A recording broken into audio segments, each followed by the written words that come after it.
Hello everyone, this is Lady May, a day in my life as an independent woman. For today's ganap guys, nakikita nyo naman, nagtitiklop ako ng mga labahin ko.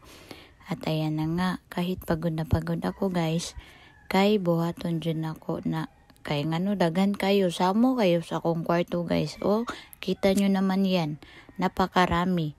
Kung hindi ko yan gagawin, sinong gagawa? Diba ako lang naman?